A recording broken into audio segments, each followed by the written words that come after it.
ક્યારે એવું બન્યું છે કે 5 મિનિટ પણ એક કામ પર ટકી રહેવું અઘરું લાગે? અને પેલો ફોન તો જાણે વારંવાર બોલાવતો હોય? જો આવું થતું હોય તો ચિંતા ન કરશો, આપણે બધા આ જ પરિસ્થિતિમાં છીએ.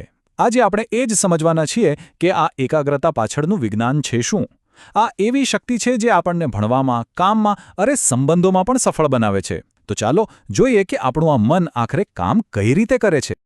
તો શરૂઆત કરતા પહેલા ચાલો એક નાનકડો પ્રયોગ કરીએ. અત્યારે આ જ ક્ષણે આપણું મન ક્યાં કેન્દ્રિત છે? શું ફક્ત આ અવાજ પર ધ્યાન છે? કે પછી મનમાં ક્યાંક આવતીકાલની કોઈ ચિંતા, કોઈકને ઈમેલ મોકલવાનો છે એ વાત, કે બીજું કંઈક ચાલી રહ્યું છે? બસ આ એક નાનકડો સવાલ જ છે ને, એ જ એકાગ્રતાના આખા રહસ્યનો દરવાજો ખોલી નાખશે. જો આપણે બધા એકાગ્રતા કે કોન્સન્ટ્રેશન શબ્દ તો વાપરીએ છીએ, પણ શું આપણે ક્યારે વિચાર્યું છે કે મનોવિજ્ઞાનની દૃષ્ટિએ આનો અસલી મતલબ શું થાય? એ ફક્ત ધ્યાન આપવું એટલું સીધું સાધું નથી, એનાથી ઘણું વધારે છે. તો ચાલો આ જે શક્તિશાળી માનસિક પ્રક્રિયા છે ને, એના છેક મૂળ સુધી જઈએ. એને સમજવા માટે એકદમ સરળ ઉદાહરણ લઈએ. માની લો કે આપણું મગજ એક રેડિયો જેવું છે. હવે એની આસપાસ તો સેંકડો સ્ટેશન ચાલુ છે, એટલે કે વિચારો, અવાજો, દ્રશ્યો, બધું જ. તો એકાગ્રતા એટલે શું? એકાગ્રતા એટલે આ બધા ઘોંઘાટમાંથી કોઈ એક જ સ્ટેશન પર રેડિયોને એકદમ પરફેક્ટ ટ્યુન કરવાની કળા. જેવું એ ટ્યુન થાય, બાકી બધું જ જાણે બેકગ્રાઉન્ડમાં જતું રહે અને ફક્ત એ એક જ અવાજ એકદમ સ્પષ્ટ સંભળાય.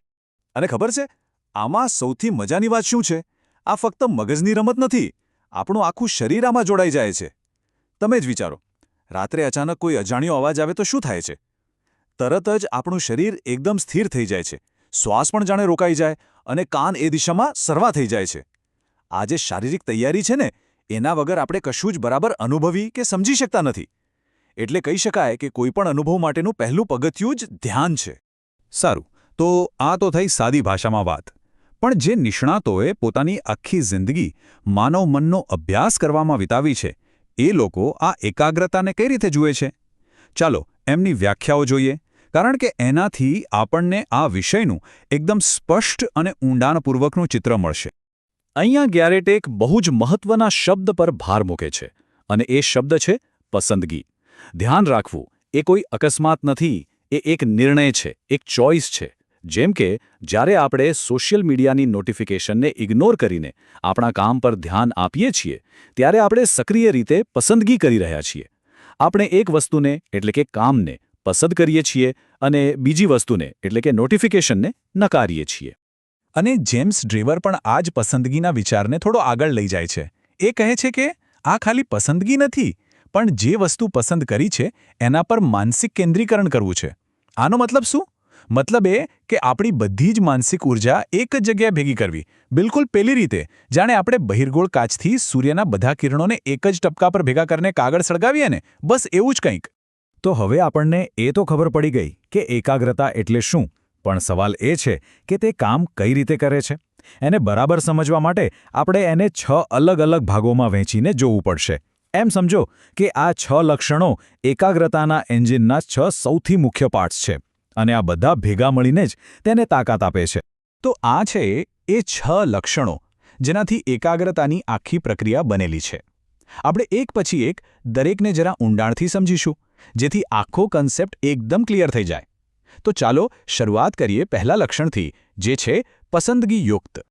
આનો અનુભવ તો આપણે બધાએ કોઈકને કોઈક વાર કર્યો જ હશે. કલ્પના કરો કે આપણે એકદમ ઘોંઘાટવાળા કાફેમાં બેઠા છીએ. આજુબાજુ લોકો વાતો કરી રહ્યા છે, કોફી મશીનનો અવાજ આવે છે, બહાર ટ્રાફિકનો ઘોંઘાટ છે. પણ તેમ છતાં આપણે આપણી સામે પડેલા પુસ્તકના શબ્દો પર ધ્યાન કેન્દ્રિત કરી શકીએ છીએ. કેવી રીતે?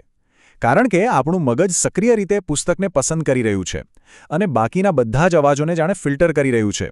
બસ આ જ છે પસંદગી. અને આ તો ખરેખર અદ્ભુત છે. જ્યારે આપણું મન કોઈ એક વસ્તુ પર ફોકસ કરે છે ને, ત્યારે આપણું શરીર પણ એની સાથે તાલ મિલાવવા લાગે છે. કોઈ ક્રિકેટરનો વિચાર કરો, જે બોલ ફેંકવાની તૈયારીમાં છે. એની આંખો ફક્ત ને ફક્ત સ્ટમ્પ પર જ સ્થિર હોય છે. એના શ્વાસ એકદમ નિયંત્રિત હોય છે અને એના મસલ્સ એ પણ સંપૂર્ણ રીતે તૈયાર હોય છે.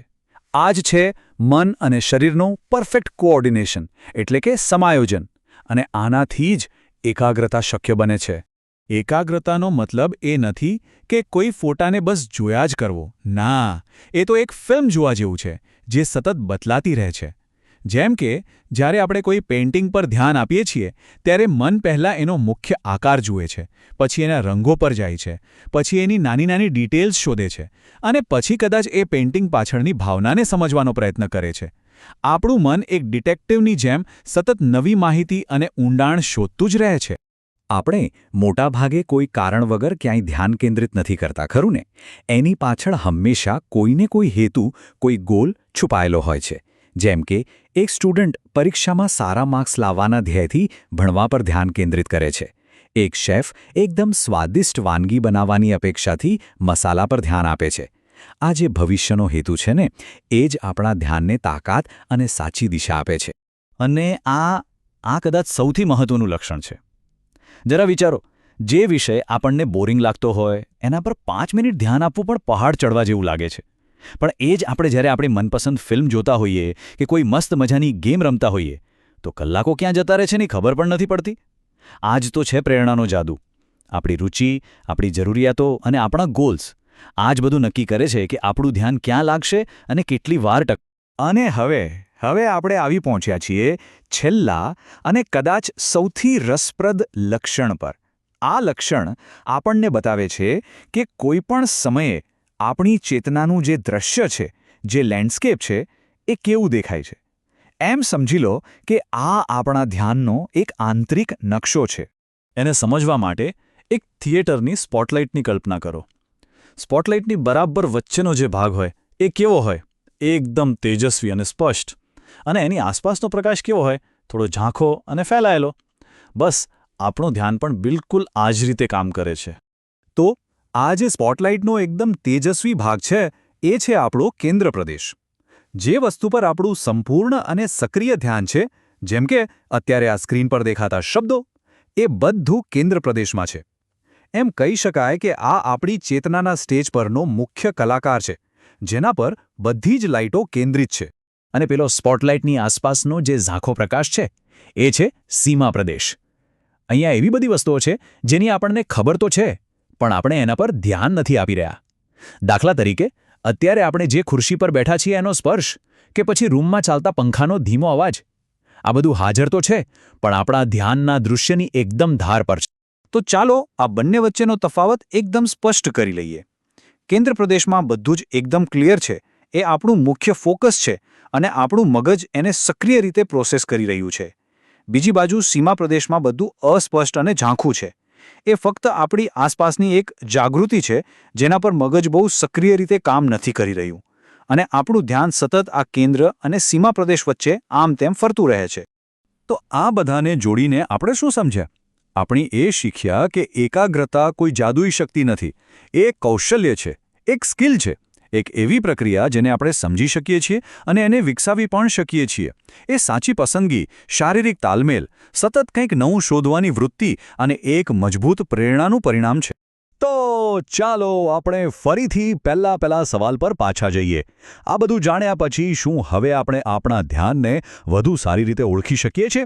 શું હવે આપણે કહી શકીએ કે અત્યારે આપણા ધ્યાનના કેન્દ્રમાં શું છે અને એની સીમા પર શું ચાલી રહ્યું છે? બસ આ સમજણ જે છે ને, એ જ વધુ સારી એકાગ્રતા તરફનું પહેલું અને સૌથી મહત્વનું પગલું છે. વિચારવા જેવી વાત છે, ખરું ને?